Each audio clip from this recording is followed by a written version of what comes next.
Hey guys, welcome back to another episode of Jet Life with Maggie. We're going to be getting into the nitty-gritty stuff of the jet engine now, and this episode is going to be all about compressors. Okay, here we go guys, in 3, 2, 1.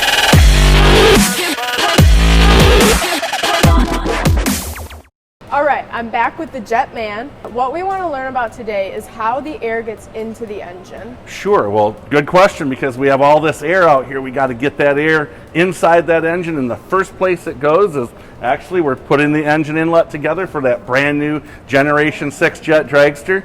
And so this is the actual engine inlet. Today, the people are installing this screen on the front of that. It's kind of like a big air filter that's going to keep maybe some bigger pieces. It won't keep little grains of sand out, but it will definitely keep nuts and bolts, little kids, whatever's laying out on that track out of that jet engine. Okay, so the air goes into the engine, obviously, but why do we make this a cone shape? Oh, that's a good question.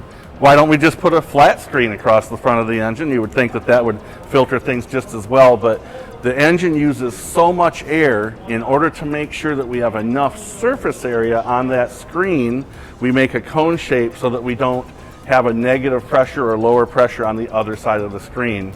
It keeps up the volume, but it also keeps up the filtering just as well. So the air goes into the inlet, then where does it go? So directly behind the inlet is the compressor section of the engine, and that section of the engine does exactly what the name implies. It compresses the air. At the very front of the compressor are pretty large blades. Now this is a J85 first stage compressor blade. You can see how big that is. And the compressor progressively gets smaller and smaller blades as the air goes through the compressor.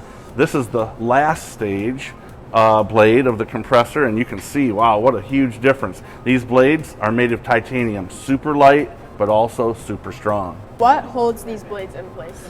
The blades are held in place. It's actually, you might be fairly surprised, it's pretty simple. This is the disc of the section of blades that's this size, right? So this is around in the middle of the compressor, and all that holds that in there, we call this a dovetail that holds the blade in.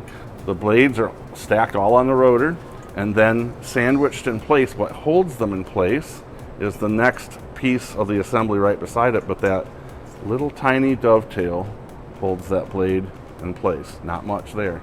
And what would happen if something went wrong with one of these? One's damaged, falls off, anything like that? Oh boy, that's why I brought this. What goes wrong is, Miss Elaine has an expensive day. You know, if something makes it through that inlet screen, or if something comes apart, you may end up with a compressor that looks like this. Now this one is totally scrap. You can see a ton of damage up on the front of the blades here, but also as you work your way back, those blades get smaller and smaller like we were talking about. Every single one of these blades is damaged. And you ready for this? Brace yourself. These blades are sometimes close to $100 each if they're brand new and headed out from GE to the shop that assembles them for an airplane. Okay, after the compressor does its job, what is the air pressure in the back of it? Well, right now, Maggie, the air that we're breathing is around 14.7 psi. That's a standardized number, and it changes up and down a little bit. But 14.7 psi is coming in the front of the engine through that engine inlet. By the time the air is at the back of the compressor, a J85 has pressures that are around 70 psi.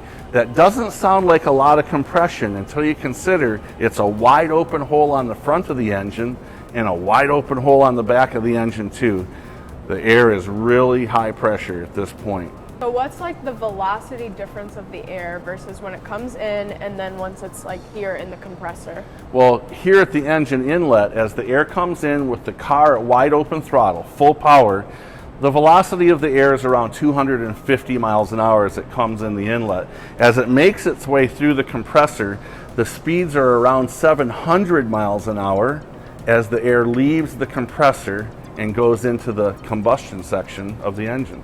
All right, so we covered the compressor section. Now we're gonna move back. Next time we're gonna talk about the combustion section of the engine. If you guys have any questions, put them down below and we'll answer them in the next video.